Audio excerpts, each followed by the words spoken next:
Hello everyone, आज है 9 जून और आज इस वीडियो में हम बात करेंगे यस बैंक के बारे में। यस बैंक को मैं एक मुर्दा शेयर मानता हूं क्योंकि भैया लंबे समय से इसमें कोई बड़ा तेजी या गिरावट देखने को नहीं मिल रही है। अगर थोड़ी बहुत भी तेजी आती है 4-5% की, 6-7% की, तो वापस ये टूटकर वहीं जाता है जहां से ये शुरू हुआ था।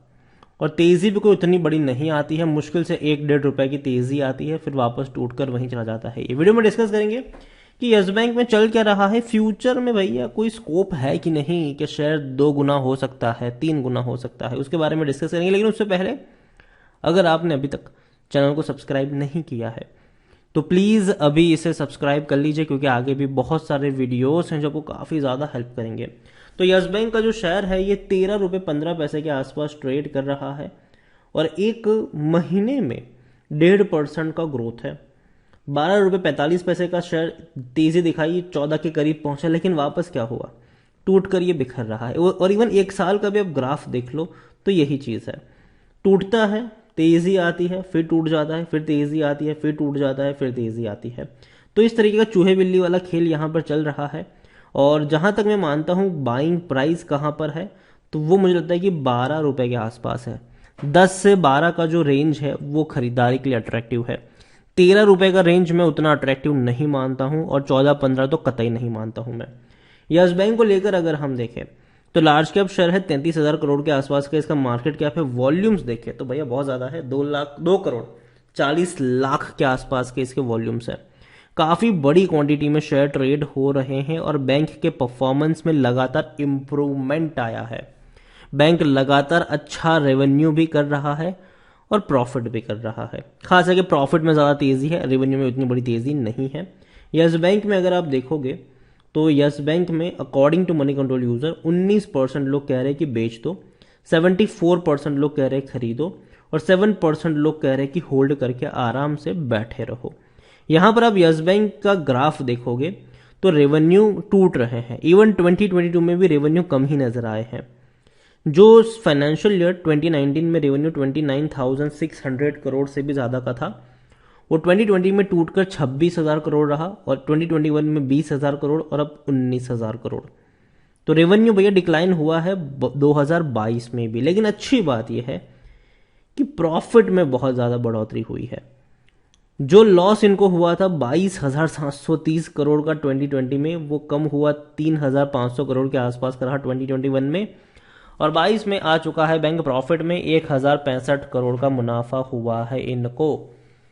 तो अच्छी बात है भैया, बेहतरीन प्रॉफिट जरूर है। अब काफी लोग ये भी कहेंगे कि अच्छा प्रॉफिट तो इनका आ चुका है जब 2019 में था, जब कंपनी भैया अच्छा वक्त चल रहा था, लेकिन फिर भी शेयर में तेजी क्यों नहीं है? रीजन सिंपल है, शेयर का डाइल्यूशन।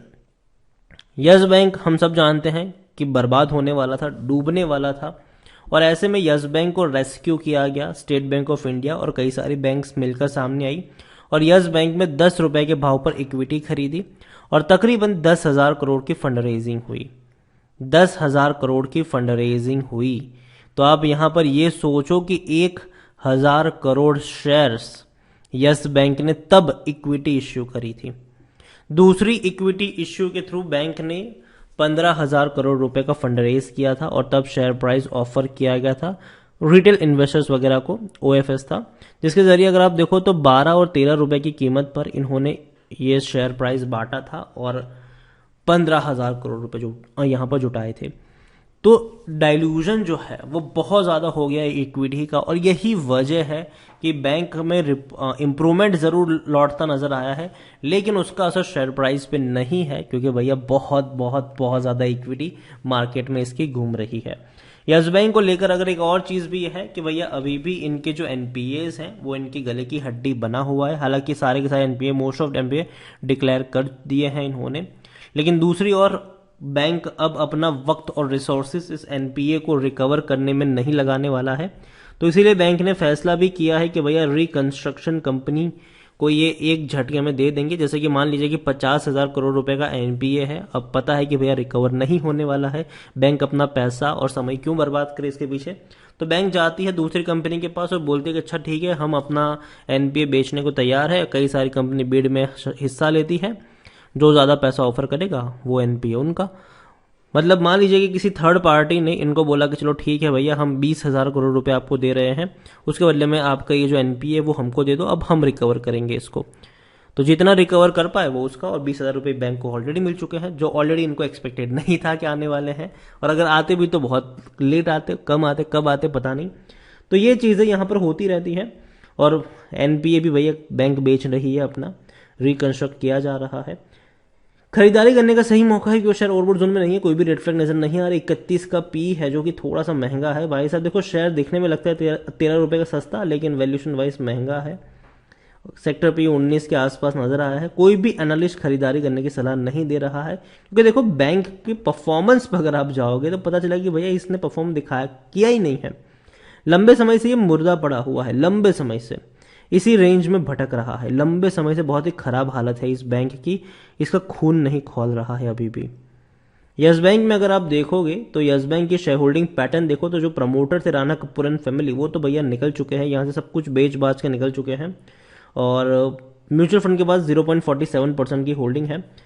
डोमेस्टिक इंस्टीट्यूशन में कौन आते हैं? यस, जो स्टेट बैंक ऑफ इंडिया यहाँ पर आती है, और भी कई सारी बैंक आती है जिन्होंने यस बैंक में खरीदारी करी है। 45.53% की होल्डिंग है। 10.97 एफआईएस के पास है। 45.02 रिटेल और अदर पार्टीज के पास है, जिनमें रिटेल इन्वेस्टर के पास 26.25% के आसपास की होल्डिंग देखने को मिल रही है।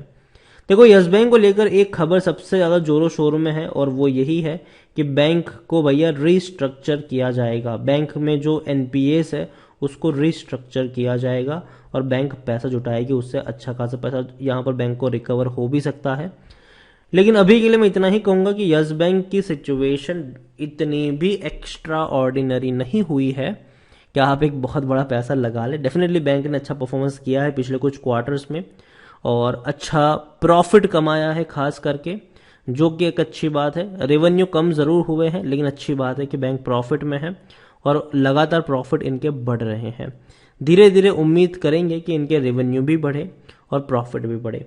लेकिन आप ये एक्सपेक्ट नहीं कर सकते हैं कि भैया शेयर डबल हो जाएगा बहुत ही कम वक्त में, ऐसा नहीं होने वाला है। क्योंकि अगर शेयर 12 के आसपास जाएगा, खरीदारी आएगी, 14-15 पे जाएगा, प्रॉफिट बुकिंग आएगी और टूट के वापस बिखरेगा। अभी के लिए मैं यही कहूंगा कि 10 से 12 रुपए का जो रेंज होगा वो बाइंग का रेंज होगा।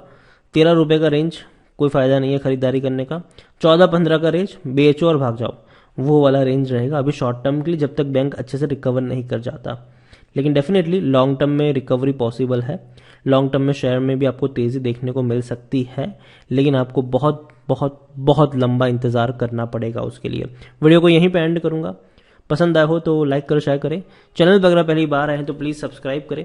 और यस बैंक के बारे में आप क्या सोचते हैं वो भी आप मुझे कमेंट में लिख कर बता सकते हैं। Thank you.